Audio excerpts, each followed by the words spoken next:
6개월간 떠났던 목사님이 강단에 다시 서서 과연 첫 마디가 무엇일까 여러분 궁금하시죠?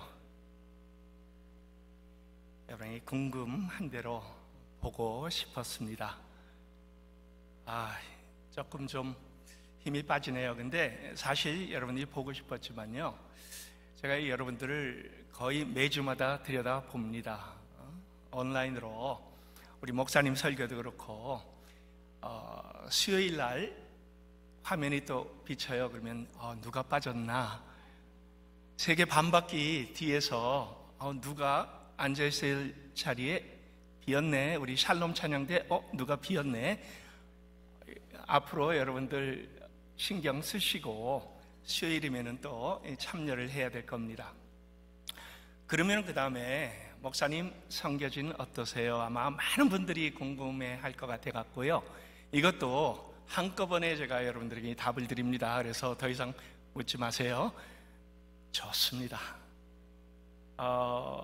가보니까요, 제 아내도 그렇고요, 여기 와 있습니다. 선교사의 피가 흐르는 것 같습니다. 너무 좋습니다. 아마 이 강단에 서서 제가 한국말로 설교하는 것도 아주 너무너무 오래간만이네요. 거의 대부분 영어로 가르치고 말씀 전하고 하는데요. 근데 또 다시 오니까 참 여러분들이 직접 이렇게 눈으로 뵈니까 또 엄청 좋습니다. 오늘은 선교훈련 종강 예배죠. 그리고 여러분들은 오늘 종강하시면서 또 이렇게 수료증을 받으시는 분들이 있습니다. 많이 아마 들으셨겠지만요, 종강이 끝이 아닌 것 너무나 분명히 알지요. 제가 이번에 와서 우리 조남수 장로님 댁에서 묵고 있습니다. 저희가 떠날 때 조 장로님이 선수를 치셨어요. 목사님 다음에 오시거든 우리 집에 꼭 오셔서 묵으세요. 그래서 이제 우리 조남수 장로님 댁에 어제 밤늦게 와서 이제 묵고 있습니다. 오늘 아침에 이제 내려와서 냉장고에 붙어있는 사진이 하나 눈에 띄어요. 냉장고인지 아니면 그 벽인지 기억이 안 나는데, 둘째 아들 네이벌 어카데미에 가 있습니다. 그런데 그 친구가 훈련 받는 중에 우리 네이비 그 찐빵 모자 있죠, 동그란 모자, 그걸로 인하여 얼굴이 많이 보이지 않습니다. 근데 어렴풋이 보이는 얼굴에 눈물, 콧물 범벅이 되어 있어요. 그리고 아빠 엄마에게 전화하는 그 모습을 찍어갖고 보냈습니다. 아마 그 사진이 매튜에게는 평생 잊지 못할 사진이 될 것 같아요. 여러분이 훈련은 힘든 겁니다. 훈련이 쉬우면은 그것은 훈련이 아닙니다. 어렵고 힘들고, 훈련 받고 나서 수료증 받고 나면은 여러분 그 수료증을 벽에 걸어놓고 나 이제 훈련 다 끝났어, 나 어려운 과정 이제는 다 지났어, 이제는 편하게 저 수료증 자랑하면서 지내야겠다, 이렇게 생각하시는 분 하나도 없죠? 여러분, 수료 그리고 훈련 종강은 이제 돌격대쟁이 돼서 앞으로 나가기 위한 하나님께서 여러분들에게 허락하시는 겁니다. 하나님께서 훈련을 통하여 여러분들을 만들어내시고 여러분들을 빚어내시고 여러분들을 사용하시려고 하나님의 귀한 섭리적인 그 손길이 바로 이 훈련의 과정 중에 있었습니다. 이제 종강을 합니다. 종강은 우리가 배운 것을 실제로 밖에 나가서 사용하는, 그리고 그것을 우리가 기대하기 때문에 여러분은 오늘 수료증을 받고 또 이미 수료받은 분들도 함께 그 길을 가고 있는 겁니다.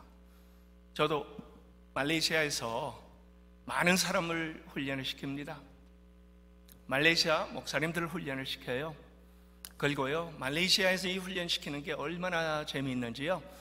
이분들은요, 훈련이 끝나고 이분들은 또 훈련이 마쳐지면요, 배운 그대로 적용을 합니다.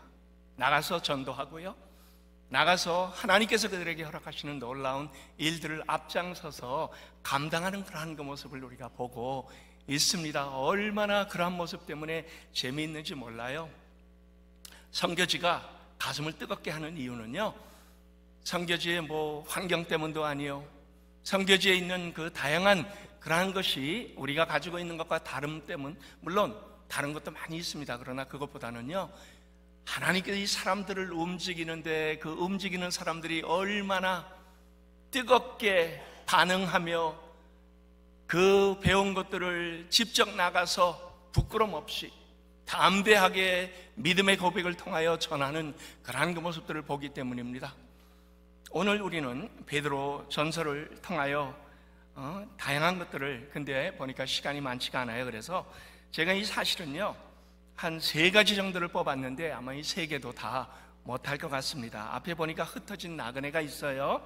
2절에 보니까 택하심을 받은 자들이 있습니다. 그리고 사실은 3절에 산 소망에 대해서 나누기를 원했는데요, 아마 제가 이 시계를 보면서 그러면서 2번째까지만 하고 마쳐야 될지 모르겠어요. 사실은 제가 오늘 여러분들에게 보여주려고 파워포인트도 준비를 해갖고 왔는데요, 보니까는 너무나 뒤에 순서가 많아갖고 이것도 저 위에 전달을 하지 않았습니다. 나중에 제가 여러분들에게 사진을 어떻게 하든 전송을 하겠습니다만, 그러나 저는 우리 영생교회 내년에 말레이시아 한번 여러분 팀으로 해서 오세요. 아마 제가 오늘 얘기하는 것 맛배기로 그냥 얘기를 하지만 실제로 하나님께서 그 지역에서 진행하고 계시는 역사를 산 증인의 눈으로 와서 보시면요, 그러면 다를 겁니다. 아, 하나님께서 이러한 일을 이 지역에서 이렇게 하고 계시는구나. 하나님께서 급하게 하나님의 그 뜨거운 마음으로 사람들을 통하여 아름다운 하늘의 역사, 하나님 나라의 그 놀라운 일들이 바로 이렇게 나타나고 있구나 하는 것들을 보게 될 겁니다. 이 첫 번은 우리가 보면요, 1절에 흩어진 나그네입니다.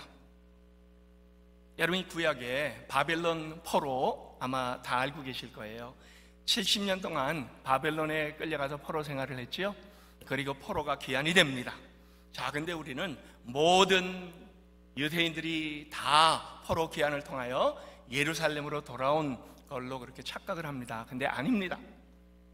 사실은 반이 넘는 사람들이요, 자기가 그렇게 가보고 싶은 고향보다는 오히려 바벨론에서 다른 지역으로 흩어져 떠나간 사람들이었습니다.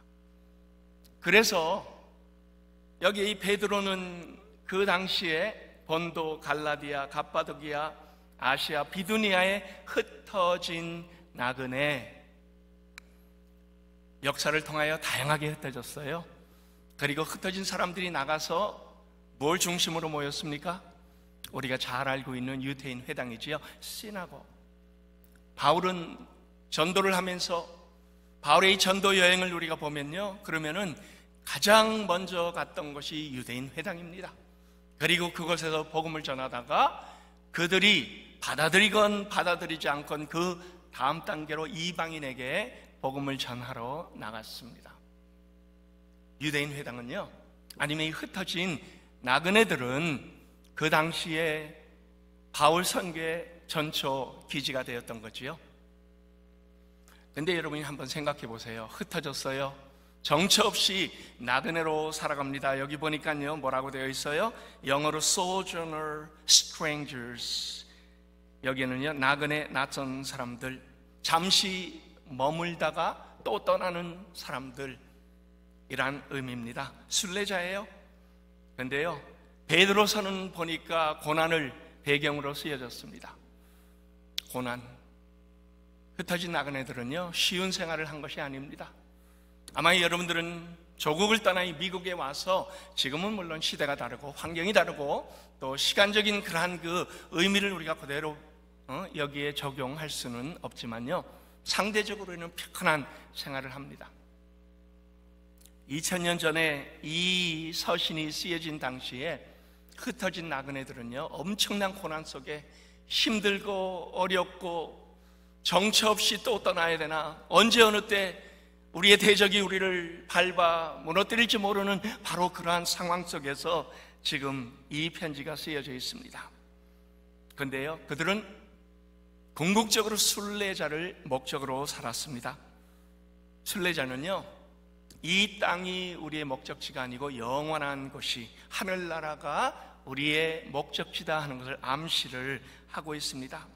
이 편지 안에서요, 베드로는 그들을 굳건하게 세우기를 원했고요, 핍박을 이겨낼 수 있는 내성을 만들어내기를 원했습니다. 그리고요, 디아스포라는 사실은 성경 전체를 통하여 흐르는 하나의 주제입니다. 요즘은 신학교에서 디아스포라라는 그러한 그 과목들이 생겨나고, 디아스포라의 그 아름다움이 하나님께서 어떻게 역사를 통하여 주장해 주셨는가 하는 것들을 우리가 보게 됩니다. 디아스포라, 이건 요즘 영어로 들리지만 사실은 영어가 아닙니다. 라틴어고 그 다음에 헬라어에도 어원이 들어있습니다. 디아스포라, 합성어입니다. 그리고 그 안에는요, 농부가 씨를 바구니에서 웅큼 잡아갖고 흩뿌리는 그러한 그 모습이 이 안에 들어있습니다. 여러분이 한번 생각해 보세요. 농부가 씨를 뿌립니다. 근데 이 농부가 씨를 뿌리는데요, 이 한 움큼 잡아갖고 전체적으로 씨가 뿌려지면요, 그 씨 안에 무엇이 들어있습니까?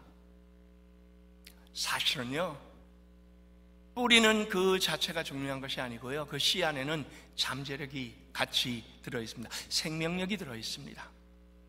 그리고 이것은 언젠가는 열매를 맺을 만한 그 기대를 가지고 흩뿌려집니다. 자, 그래서 디아스포라 하면은 하나님께서 하나님의 귀한 역사 속에 아주 중심적으로 이루어 가시는 그런 하나님의 아름다운 뜻이 바로 그 안에 담겨져 있는 거죠. UN, 여러분 잘 아시는 UN, 아마 지금 구글을 당장 찾아보셔도 됩니다. 보통 센서스는 10년마다 이루어집니다. 2020년도에 나온 센서스를 우리가 보면요, 세계 전역에, 그리고 UN에서는 디아스포라라는 말을 쓰지를 않습니다. UN에서는 뭐라고 할까요? 영어로 migration, 우리말로 하면 이주민입니다. 실제로 떠나간 사람들, 자발적으로 떠나든 비자발적으로 난민이 되어서 전쟁이 일어나갖고 먹을 것이 없어서 구걸하며 떠나갔든, 아니면 유학생으로 비즈니스로 공부하러, 아니면 여러분처럼 이민자로 떠났든 전부 다 떠나간 사람들입니다. 근데요, 유엔에서는 그 통계를 3억, 많아야 5천만 정도로 잡고 있습니다. 한인 디아스포라 여러분 뭐라고 합니까? 보통 우리가 750만이라 그렇게 알고 있지요. 떠나간 사람들 통계만 잡은 겁니다. 만약에 여러분들이 떠나온 사람들이라면 여러분은 그 통계 안에 잡혀져 있습니다. 자, 근데 여러분의 자녀들이 그 통계 안에 잡혀 있을까요? 미국에서 태어난 여러분들의 자녀들, 아니면 여러분의 손주들 그 통계 안에 잡혀 있을까요? 아니지요. 그래서 로산에서 디아스포라에 대하여 얘기하면서요, 통계를, 사실은 세계 전체 인구가 지금 80억입니다. 80억에 10분의 1도 넘는 한 12억 정도로 잡고 있습니다. 유엔에서 잡는 그 통계의 3배 정도로 지금 잡고 있어요. 왜요? 2세, 3세, 4세, 5세가 그 안에 다 포함이 됐기 때문입니다. 물론 그 통계 안에는 한 국가 안에서 시골에서 도시로 나온 그러한 그 이주민들은 숫자가 잡혀 있지 않습니다. 이것까지 우리가 통계를 잡으면요, 사실은 세계 전체 인구의 4분의 1 정도가 되지 않을까. 하나님께서 지금은요, 모든 세상 사람들을 자기가 살던 곳에서 떠나가 다른 사람과 섞여 살도록 만들어내는 흩어진 사람들, 그리고 흩어진 사람들이 서로 어우러져서 도와가며 세워가며 함께 이루어가는 그러한 그 세상이 점점 더 되어가고 있다라는 그러한 그 모습을 우리가 오늘날 보고 있습니다. 이 디아스포라는 하나님께서 진행하시는 하나님의 역사에 아주 중심적인 획을 긋는 그러한 그 일이 되어가고 있습니다. 자, 근데요, 우리가 보면요, 여러분 한 10년 전만 해도 아마 미전도 종족, 미접촉 종족이라는 말을 많이 들었을 겁니다. rich people, unengaged people, 아니면 또 hidden people. 근데요, 아마 요즘은요, 여러분 미전도 종족에 대한 얘기가 별로 들리지 않습니다. 이유가 있어요. 예전엔 1974년도 제1차 로산대회 때 라프 윈터 박사님에 의해서 이제는 국가 개념이 아니고 종족 개념으로 우리가 하나님께서 하나하나의 종족, 에스닉 그룹들을 얼마나 관심을 가지고 그들에게 복음이 전해지는가 하는 걸, 그래서 그때 이제 12,000개의 미전도 종족이다, 그 다음에 숫자가 점점 줄어들어갖고 뭐 4,000개까지 내려왔다, 아니면 어떤 분들은 물론 어떻게 보느냐에 따라 이 숫자가 달라지지만요 2,200개까지 내려왔다, 그렇게 얘기를 하다가 요즘은 더 이상 미전도 종족 얘기가 나오지 않습니다. 왜 그럴까요? 종족 개념은요 전부 언어적으로, 문화적으로, 아니면 지역적으로, 그리고 또 평면으로 이제 하나하나 개념적인 그러한 그 모습을 통하여 우리가 종족의 모습을 그려냈습니다. 그런데요 2000년이 넘어서, 아니면 특별하게 2010년이 넘어서 보니까요 이 디아스포라들이 사방에서 이 사방으로 옮겨지는 그 일을 누가 하고 계세요? 하나님께서 하고 계세요. 흩어집니다. 우리도 흩어진 사람들이에요. 근데 우리만 흩어졌습니까? 세계 전역이 다 흩어지고 있습니다. 지금 말레이시아는요 모든 세계 인종들이 다 들어와 살고 있습니다. 아프가니스탄 난민들, 아프가니스탄이 나라의 문을 닫고 보니까 그 다음에 쏟아져 들어왔어요. 이들은 물론 호주로 가고 또 뉴질랜드로 가기를 원하고 미국이나 또 캐나다로 가기를 원하지만은 기다리는 시간이 10년이 넘습니다. 그러다 보니까 나중에는 말레이시아에 그냥 눌러 앉습니다. 말레이시아 정부에서 학교 교육을 신경 써주지를 않습니다. 선교사들이 그래서 난민학교를 세웁니다. 그들을 교육을 시킵니다. 물론 종교적인 색채는 절대로 드러내면 안 됩니다만, 그러나 그들은 우리가 누군지 다 알고 있습니다. 그리고 기독교적인 사랑에 의해서 이 학교가 운영이 되는 걸 알고 있어요. 좀 더 배우기를 원합니다. 뜨겁게 선교사들에게 다가와서 너희가 믿는 하나님을 우리에게 가르쳐달라라고 학교 시간 이외에 요구를 하고 있습니다. 그것뿐입니까? 시골에서 도시로 나오는 청년들, 10대, 20대들 더 이상 시골에 남아있지 않습니다. 다 도시로 나옵니다. 그리고 세계 전역에서 온 사람들과 섞여 살아가는 이러한 그 모습, 여러분 한국에서 이미 들었죠? 그런데요 이게 가장 빨리 이루어지는 것이 말레이시아 쿠알라룸푸르입니다. 말레이시아의 전역에서 이 무슬림들이 당연히 국가적인 그러한 그 의미에서 이슬람 종교 외에는 다른 종교가 허용이 되지 않는다라고 못을 받고 있지만, 젊은이들은 도시에 나와 보니까 자기들이 그동안에 가졌던 생각과 완전히 다른 것을 접하기 시작하고 마음의 문들을 서서히 열어가기 시작합니다. 그리고 그 다음에 복음을 듣고 받고 예수님께 헌신하고 믿음의 선포를 하고 그 안에서 예수 그리스도를 따르는 제자들이 되어가는 그 놀라운 모습이 오늘날 말레이시아 모습만이 아닙니다. 하나님께서 진행하시는 하나님의 역사의 가장 귀한 현장이 바로 이곳에 있는 것, 물론 미국에도 있어요, 한국에도 있습니다. 그러나 무슬림들이 있다고 우리가 생각했던, 착각했던 바로 그 지역에서 하나님은 놀랍게 빠르게 하나님의 귀한 일들을 지금도 진행하고 계십니다. 자, 근데 이제 시간이 많지 않기 때문에 두 번째로 우리가 보겠습니다. 2절에 가서 보면요, 하나님 아버지의 미리 하심을 따라 성령이 거룩하게 하심으로 순종함과 예수 그리스도의 피뿌림을 얻기 위하여 택하심을 받은 자들. 저는요 하나님께서 그 많은 사람들 중에 택하심을 받은 사람들이 얼마나 많다 하는 것을 친히 제 눈으로 보았습니다. 이란에 있는 한 친구는요 영국에 공부를 하러 갔다가 예수 그리스도를 영접했습니다.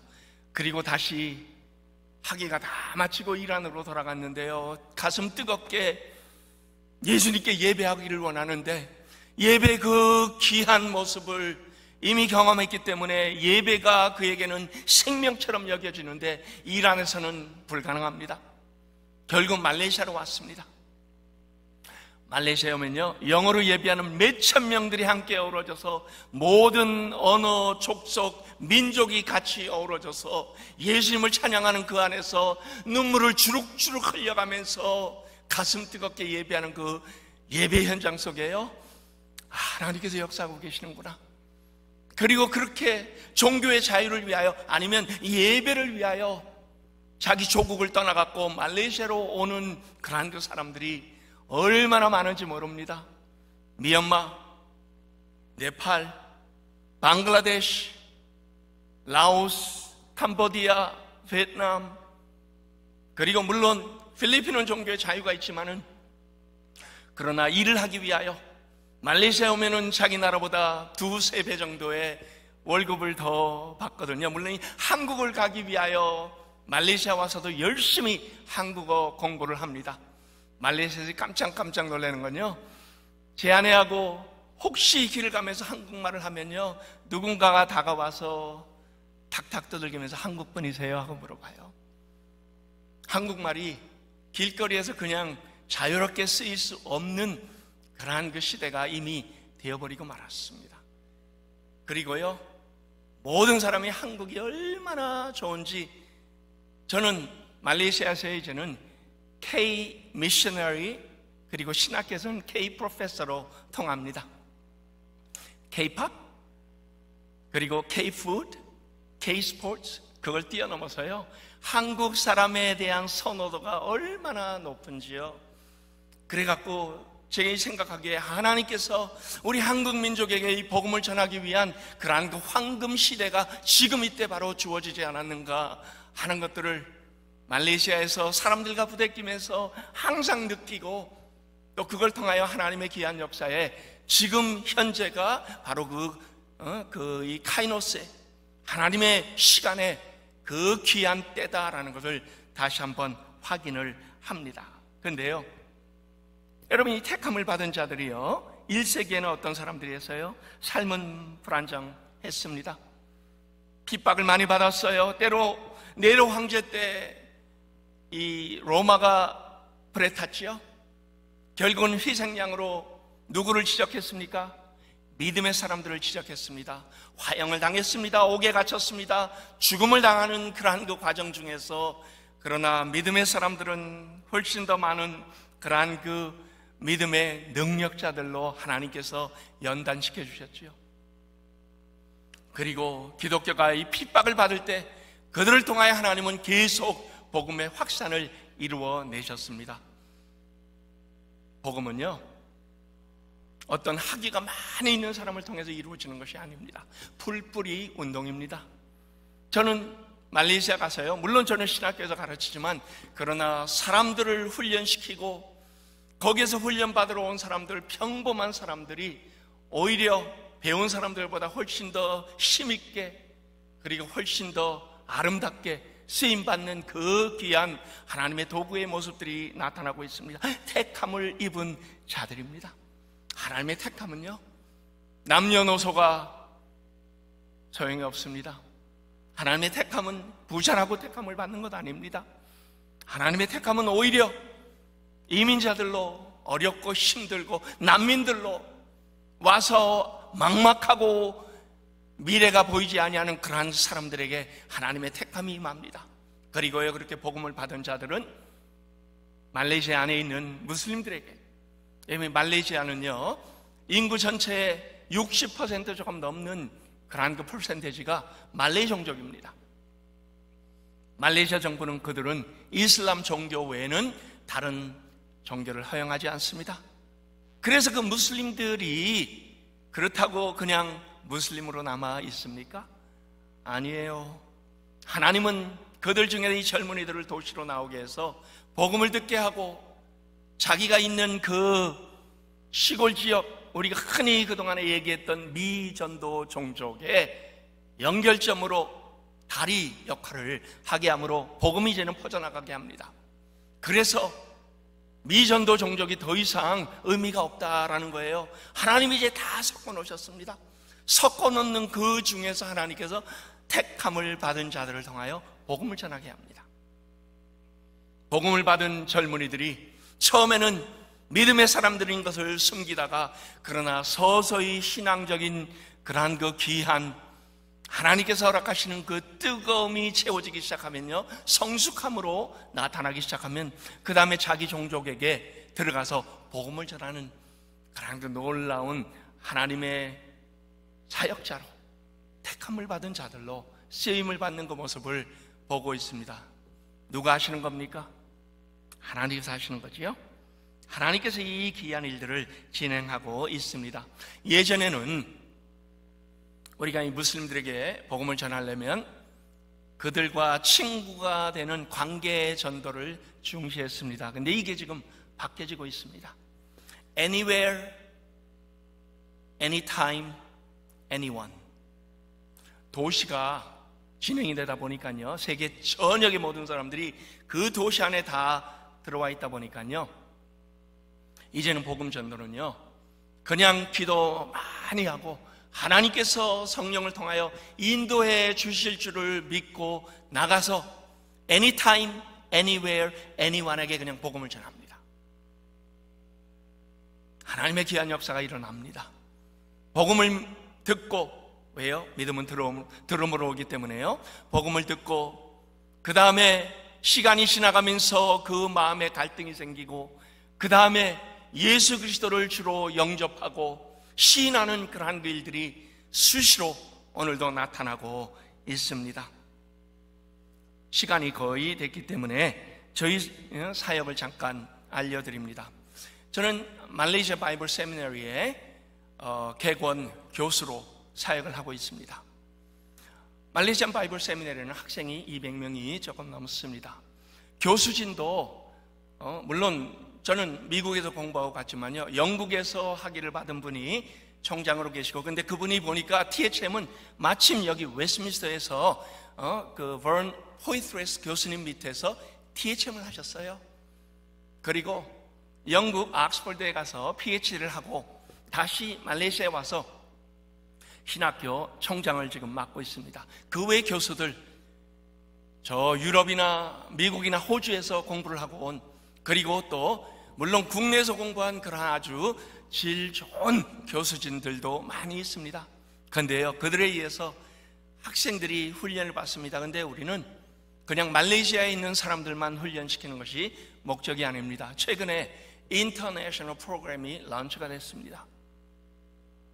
말레이시아 목사님들을 지금 현재 사역하고 계시는 목사님들을 연장 교육으로 훈련시키고 그분들에게 서티피켓을 주고, 아니면 그분들이 학위를 받기를 원하면 그러면은 더 그분들이 공부해야 되는 그러한 그 분량을 허락해 줌으로써 이제 학위 프로그램까지 나갈 수 있도록 하는 이 일에 지난 4월, 5월에 저희가 진행했던 거기에 국내에서 80명, 그리고 해외에서 온라인으로 33분이 공부를 마치고, 그 다음에 이제 6월 달에 또 온라인으로 저는 여기에서 이제 이 7월 남가주의 선교대회 때까지 제가 있고, 이 선교대회에 참여를 하고 거기에서 저희 부부가 감당해야 될 그 책임을 하고 나서 그 다음에 말레이시아로 돌아가야 되기 때문에요, 이번 6월에 진행되는 것은 온라인으로 강의를 하게 됩니다. 이 8월에 가면은 그러면은 또 이 프로그램이 계속 진행이 됩니다. 그리고 아시아 전역으로 이 프로그램이 퍼져나가고 있습니다. 방글라데시에서, 그리고 심지어는 태국에서까지 온라인으로 들어옵니다. 말레이시아는 외국인들이 비자 없이 한 달을 와서 지낼 수가 있는 그러한 곳입니다. 사방에서 많은 사람들이 공부하기 위하여 말레이시아에 입국하여 한 달을 공부하고 또 본국으로 갔다가 적어도 6개월 이후에 다시 입국할 수가 있습니다. 그리고 또 와서 한 달을 공부하고 또 나가고, 하나님께서 바로 말레이시아를 통하여 아시아 전역의 중심 센터로 만들어 주시는 이 사역에 쓰임을 받고 있습니다. 저는 영생교회를 내년 우리 목사님 가능하시면요, 내년에 팀이 돼서 여러분 말레이시아와 또 이승남 우리 선교사님 계시는 수마트라 인도네시아까지 이렇게 한번 좀 갈 수 있는 그러한 그 기회를, 그래서 제가 오늘 얘기한 것 여러분 실제로 와서 한번 체험하시고 보고 느끼시고 하나님의 귀한 역사가 이루어지는 그러한 그 아름다운 하나님의 진행하시는 사역을 모두가 다 경험하며 그 안에서 하나님께서 이러한 일들을 오늘 하고 계시는구나, 나도 이러한 하나님의 사역의 한 부분이 되기를 원하는 그런 우리 영생교회 모든 믿음의 사람들, 오늘 특별하게 훈련을 받으시고 또 수료하시는 우리 새생명 훈련과 전도폭발 훈련생들 여러분 되시기를 예수 그리스도의 이름으로 축원합니다.